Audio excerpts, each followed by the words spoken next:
Hello friends, welcome to my YouTube channel RS classes. और आज हम क्लास 10th की लोकतांत्रिक राजनीति का फर्स्ट चैप्टर सत्ता की साझेदारी पढ़ेंगे, जिसमें हमारा फर्स्ट टॉपिक है बेल्जियम और श्रीलंका, जिसमें हम बेल्जियम का स्वरूप पढ़ेंगे। बेल्जियम यूरोप महाद्वीप का एक छोटा सा देश है। बेल्जियम किस महाद्वीप का एक छोटा सा देश है? बेल्जियम यूरोप महाद्वीप का एक छोटा सा देश है। अब हम इसका क्षेत्रफल पढ़ेंगे। बेल्जियम का क्षेत्रफल हमारे हरियाणा राज्य से भी छोटा है। बेल्जियम का क्षेत्रफल किस राज्य से छोटा है? जिसका आंसर है हरियाणा। अब हम इसकी सीमाएं पढ़ेंगे। इसकी सीमाएं फ्रांस, नीदरलैंड, जर्मनी और लक्समबर्ग से लगती हैं।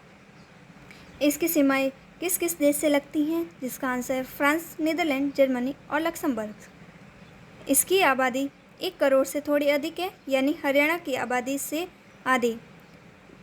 बेल्जियम की आबादी किस राज्य की आबादी से करीब आधी है? हरियाणा। इस छोटे से देश के समाज की जातीय बनावट बहुत जटिल है। अब हम पढ़ेंगे बेल्जियम की जातीय बनावट। देश की कुल आबादी का 59% हिस्सा फीसदी यानी परसेंट फ्लेमिश इलाके में रहता है और डच बोलता है। शेष 40% लोग वेलोनिया क्षेत्र में रहते हैं और फ्रेंच बोलते हैं। शेष 1% लोग जर्मन बोलते हैं। राजधानी ब्रुसेल्स के 80% लोग फ्रेंच बोलते हैं और 20% यानी परसेंट 20% लोग डच भाषा। इसको हम इस मैप के माध्यम से पढ़ेंगे। जैसा कि मैंने आपको बताया कि 59% लोग हैं जो डच भाषा बोलते हैं,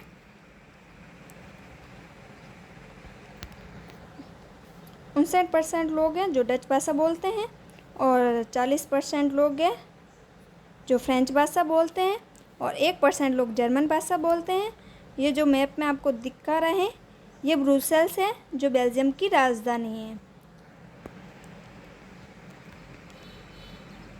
अब हम आगे का टॉपिक पढ़ेंगे, बेल्जियम में तनाव। अल्पसंख्यक फ्रेंच भाषी लोग तुलनात्मक रूप से ज़्यादा समृद्ध और ताकतवर रहे हैं। जैसा कि हमने पढ़ा कि बेल्जियम में ज़्यादा लोग डच भाषा बोलते थे और डच और फ्रेंच भाषा, जिसमें डच भाषी लोग 59% थे और फ्रेंच भाषी लोग 40%। पर फिर भी फ्रेंच भाषी लोग डच भाषी लोग से ज़्यादा समृद्ध और ताकतवर रहे, क्योंकि वो बहुत ज़्यादा विकसित थे और डच भाषी लोगों का इतना विकास नहीं हुआ था।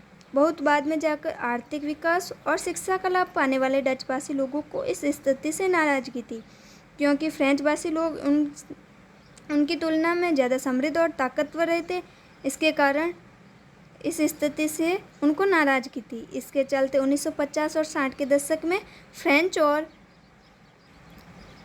डच बोलने वाले समूह के बीच तनाव बढ़ने लगा, क्योंकि ये ज़्यादा समृद्ध थे, इसलिए इन दोनों समूह के बीच तनाव बढ़ने लगा और इन दोनों समुदाय के टकराव का सबसे तीखा रूप ब्रुसेल्स में दिखा।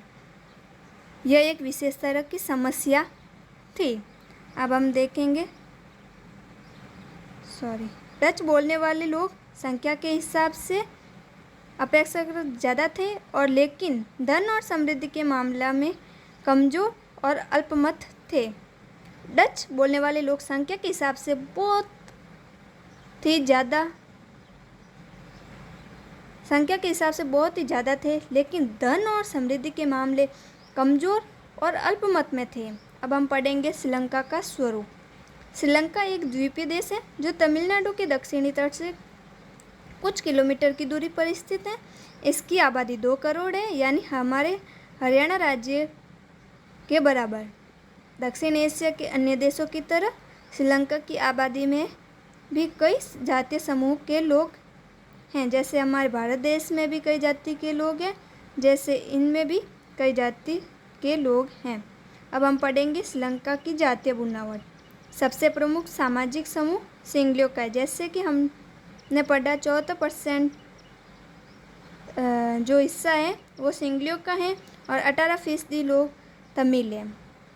सबसे प्रमुख सामाजिक समूह सिंगलियों का है, जिनकी आबादी कुल जनसंख्या की 74% है, जैसा कि मैंने बताया। फिर तमिलों का नंबर आता है, जिनकी आबादी कुल जनसंख्या में 18% हैं। तमिलों में भी 2 समूह हैं, श्रीलंकाई मूल के तमिल जो कि 13% है और हिंदुस्तानी तमिल जो अपने वैश्विक शासनकाल में बागानों में काम करने के लिए भारत से लाए गए लोगों की संतान है।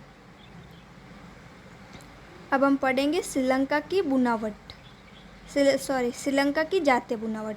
मौजूदा श्रीलंका के नक्शे पर गौर करें तो पाएंगे कि तमिल मुख्य रूप से उत्तर और पूर्वी प्रांतों में आबाद हैं। अधिकतर सिंगली भाषी लोग, जैसा कि मैंने बताया आपको, बेल्जियम में श्रीलंका में ज़्यादा लोग सिंगली भाषी के रहते हैं और कम लोग तमिल भाषी। जैसे हमने पढ़ा, मौजूदा श्रीलंका के नक्शे पर गौर करें तो पाएंगे कि मुख्य रूप से उत्तर और पूर्वी प्रांतों में आबाद हैं। अधिकतर सिंगली भाषी लोग बौद्ध हैं और जबकि तमिल भाषी लोगों में कुछ हिंदू हैं और तो कुछ मुसलमान। श्रीलंका की आबादी में ईसाई लोगों का हिस्सा 7% यानी 7% है और वो सिंगली और तमिल दोनों ही भाषाएं बोलते हैं। अब हम पढ़ेंगे श्रीलंका में बहुसंख्यकवाद। जैसा कि हमें पता है 1948 में श्रीलंका आज़ाद हुआ और आज़ाद होकर अपना एक स्वतंत्र राष्ट्र बन गया। सिंगली समुदाय के नेताओं ने अपनी बहुसंख्या के बल पर शासन पर प्रभुत्व जमाना चाहा। जैसा कि हमने पढ़ा था, सिंगली समूह जो कि 14% है, जिसने अपनी बहुसंख्या के बल पर शासन पर प्रभुत्व जमाना चाहा। इस वजह से लोकतांत्रिक रूप से निर्वाचित सरकार ने सिंगली समुदाय की प्रभुत्व कायम करने के लिए अपनी बहुसंख्यक परिस्थिति के तहत कई कदम उठाए। और इसी के साथ हमारी वीडियो को समाप्त करते हैं और ऐसी वीडियो और देखने के लिए हमारे चैनल को सब्सक्राइब करें और इसकी PDF चाहिए तो हमें कमेंट बॉक्स में बताएं।